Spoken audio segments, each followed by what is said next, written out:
Today, we are going to have open dialogue with Oklahoma Representative Gabe Woolley, who's just returned back from D.C. Stay tuned.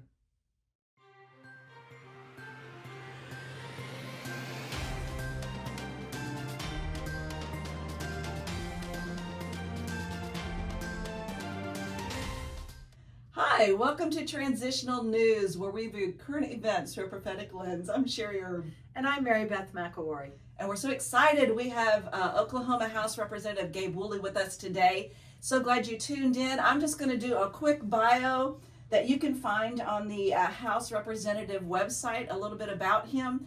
So tolerate me here while I read this bio, okay? So Representative Gabe Woolley, ta-da, represents the people of Oklahoma's 98th district and includes Tulsa and Wagner counties. Woolley is an educator with nearly a decade of experience in the Tulsa metro area, and he is a graduate of the Oklahoma Wesleyan University with a degree in organizational leadership. Representative Woolley has witnessed both the challenges and successes with the education system. Yes. Woolley was elected to the Oklahoma House of Representatives for the 60th legislature and was appointed as vice chair to the Government Oversight General Government Committee. Woolley also sits on the Appropriations and Budget Education Subcommittee, Government Oversight Committee, and the Children, Youth, and Family Services Committee. His passion for family values and parental rights drives his advocacy for transparency and accountability. Yes. His primary policy areas of focus will include holding state agencies accountable for their actions, opposing illegal immigration, abortion, advocating for lower taxes, and defending the Second Amendment.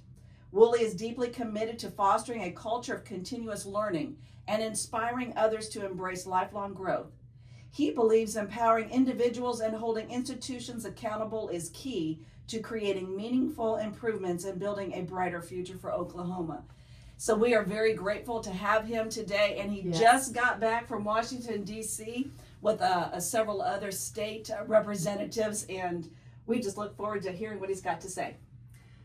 Yes, I have known Gabe for several years, and it is a joy and delight to see how God has been using Gabe to step into a sphere of influence in the government sphere. So, Gabe, tell us about DC. Well, DC was a great experience. We had the opportunity for the House and the Senate. We were invited to the White House. A lot of this was to give updates on what the Trump administration was doing and how the states can cooperate with the Trump administration to continue to make sure that those implementations are actually trickling down to the states. But a lot of it, really what is supposed to be trickling down to the states is less federal government and more state control, which is they emphasized several times. We were able to hear from and speak with Secretary Kristi Noem. We were able to hear from Congressman Mark Wayne Mullen. We were able to hear from the Education Department. We were able to hear about immigration. We were able to hear about many topics, but it really just was another touching point where we could touch base with the federal government. What are we doing in Oklahoma that's working, that's not working, in alignment with the vision that the American people have voted for, that all 77 counties of Oklahoma have voted for with an overwhelming majority. So it's important to make sure we keep that relationship and keep that bridge. And it's interesting because when I shared about this trip, some of the response initially was, why are we doing this with the federal government when we want more state control? Well, that was actually the purpose of the whole meeting. Several of the speakers had said, we are actually looking for you guys to step up in this area, this area, and this area. Good. Here's what we're doing. Here's what we need you all to be doing. In fact, there was an issue with a university in Oklahoma. They brought up statistics. They went through DEI things. They found some things on some of our websites, and their response some people had asked for guidance on this issue because we've been trying to handle this locally. They pretty much passed it back to us and said, we would like you all to continue to implement this and to look into this and to know that you have our support doing it. And if we, of course, need those resources, we will be there to help you, but we want you to initiate it. We don't need the credit for it. We don't need this. We want the people of Oklahoma, with who they've selected and elected, to make this decision.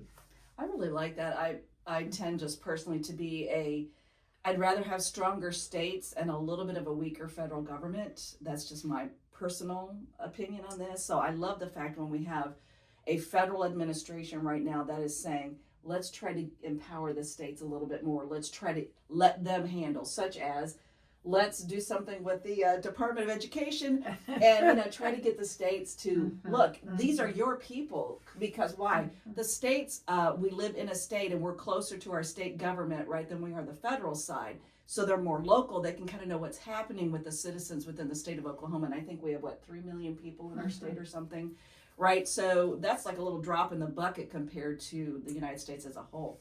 What was one of your favorite takeaways from the DC trip? It's kind of hard. Oh, I have to say something, Gabe. And it's safe streets. Yeah. It's all safe now. It's cleaned up. I stayed at a different hotel that was just a short distance away, and I just rode a Lime scooter everywhere I went. I love it. I had no problems going anywhere.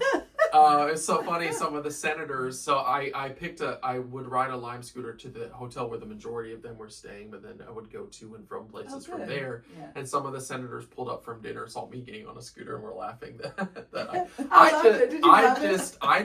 I am just a person that is like, first off, the weather was so nice, and I was just like, why not do things easier and cheaper? And I did an Uber too, and it's stop, start, bike crossing across you, person running across. I'm like, I'm just gonna take a scooter. A man on a mission.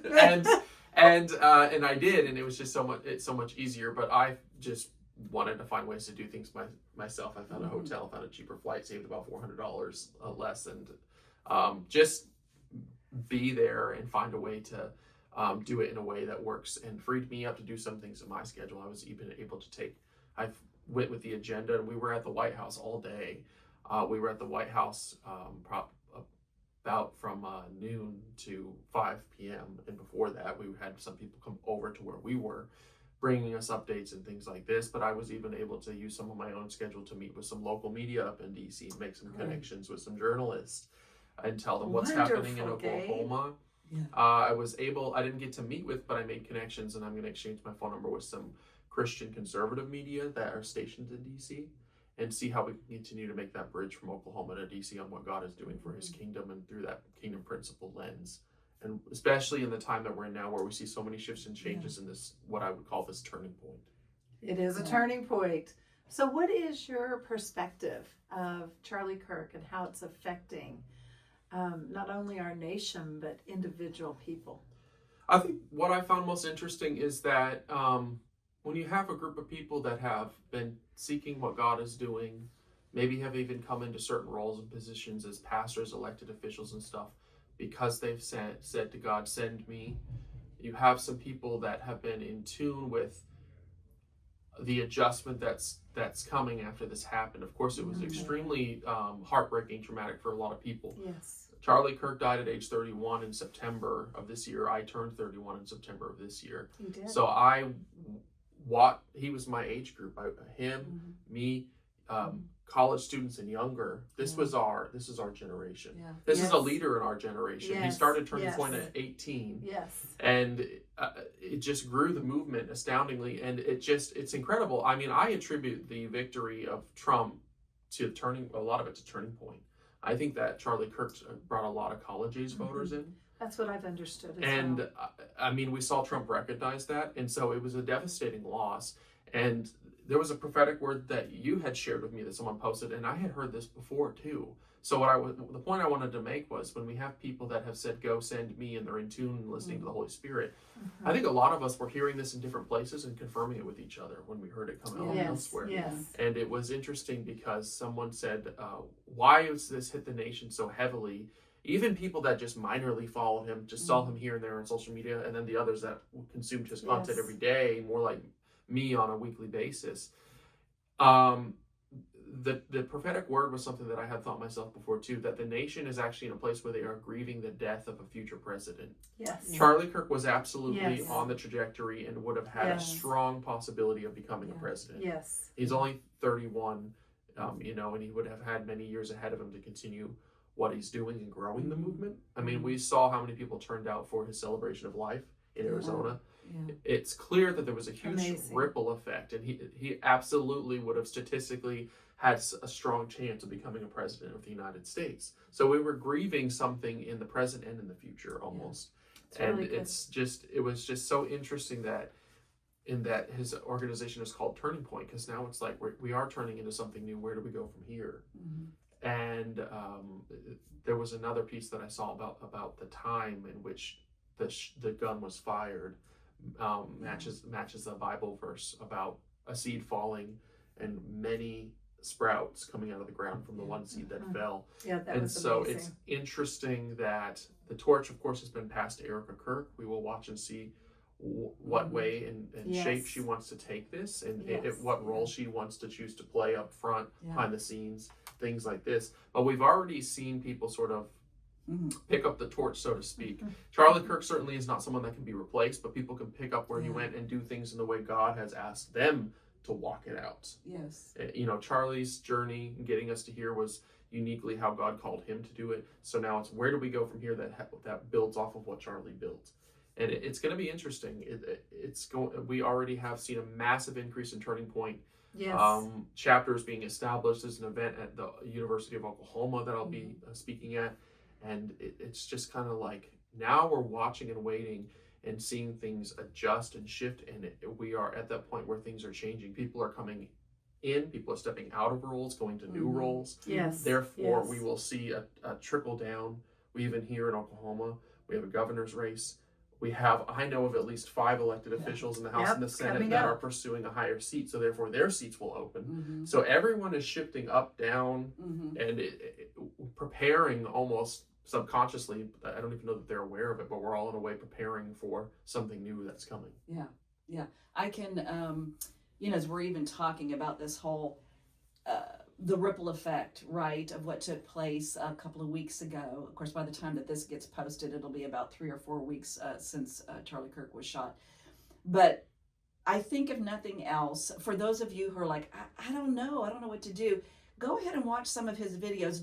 Don't necessarily copy his personality stuff, but he will give you, when just watching, you'll say, hey, this is how he dialogued. Oh, this is how he answered those questions. And part of what allowed him to do what he does, and the same thing with Representative Woolley, is because they do education on the backside, right? So Charlie was known to read roughly about 100 books a year, right? And so he was aware of what was happening. He was educating himself. He wasn't on this all day, right? Or on the phone all day watching videos, right? He was aware that there needed to be a foundation so that when he was having dialogue with people and interacting with people, whether it was through a debate or whether it was just through a conversation, he had a foundation that he was planted in. And he did his Bible studies, right, that he had, but not just that, he was a well-read individual. And and if you notice anything about Representative Woolley, as you listen to some of his interviews, and as things that he's been learning, he was a freshman this past year on the floor there of the House. He's also learning, how do I debate? How do I respond? Yes. And you can see, because he's educating himself behind the scenes, he's got a footing. He knows where to begin to release an answer when a question is asked of him. I want to encourage you guys to do the same thing, okay? Educate yourself, right? Don't just listen to what somebody's saying on the internet or on social media. You get in there, you dive, you educate yourself, because then you'll feel real comfortable when you're having a dialogue with somebody. Even if you disagree, it's okay. You're allowed to disagree, just don't get nasty with each other and use violence. Right. So I have another question about Charlie Kirk before we go on to another issue that we may want to talk with you about, is that I have noticed just in a few short days that people are being more intentional, and they're being even more bold.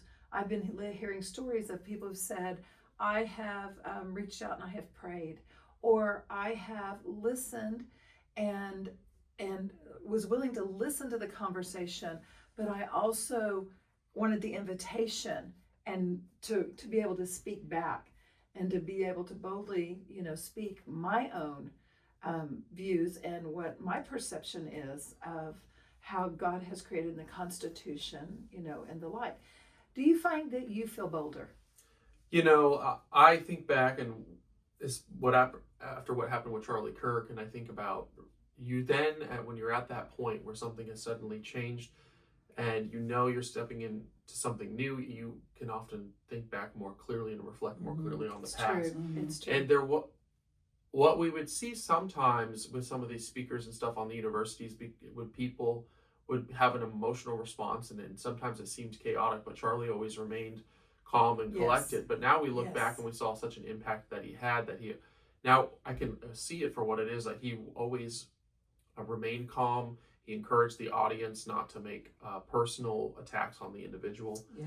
And He did. we see a lot of what people on social media try to do, what word clout. They try to do things to build their following. Yeah. And we've seen the opposite of that. There are some other influencers that it's like I agree with their message, but their delivery is really off-putting for some people, so they're not as effective as they could be, or the people that they're drawing towards them are just more chaotic and riding off of an emotion rather than logic. But that Charlie Kirk wasn't like that.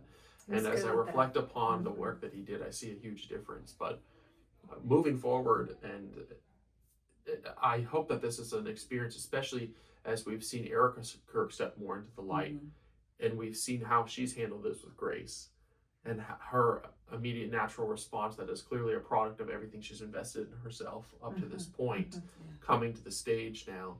I hope that's an opportunity where it encourages people to enter into the debate and think about their way of delivery, because you can ruin a message if you deliver it incorrectly. It's Yes. not effective. So I think we have people that are hopefully doing a lot of self-reflecting and preparing in a way that Charlie good did wisdom. as they move forward. That's good wisdom. Of course, in my mind's eye, as he was saying that, I'm agreeing, right? It's how it's delivered. So let's just do an example, right? So if I say to you, like you're talking to a young child, right? I can say, I'm going to get you. Well, okay, right? You understand what that is. Somebody else can say, I'm going to get you. Right? And that might be something. And then somebody else might look at you and say, I'm going to get you. Right? So how all of that, those are the same words and yet delivered differently. And you received a different message from each one of those. And that's how it is when you're debating or you're talking with somebody else and you're disagreeing with somebody else. Just as an example, yesterday, I needed to have a private meeting with a particular client because of gossip issues. And so, but to keep things calm, I knew ahead of time as I was just praying and talking to the Lord, how do I deal with this in this particular circumstance? And so the Lord gave me words. And so I was able to just keep my voice at a low level and just say, I see that this is a problem. Are you doing okay? Is there a reason we're going down this path? And then the end result was I just simply said, and again, keeping my voice at a minimum, keeping it calm in the room as I was dealing with something that was very intense that needed to be addressed, and walked away with the final decision of let's be professional together. So you see how that just worked, right? How you can just calm down a situation by lowering your voice, just you talking more calmly, and yet in my conversation with this individual, I was able to actually address the issue, right? And the lies that were being talked about. So there's a technique for you as you go forward.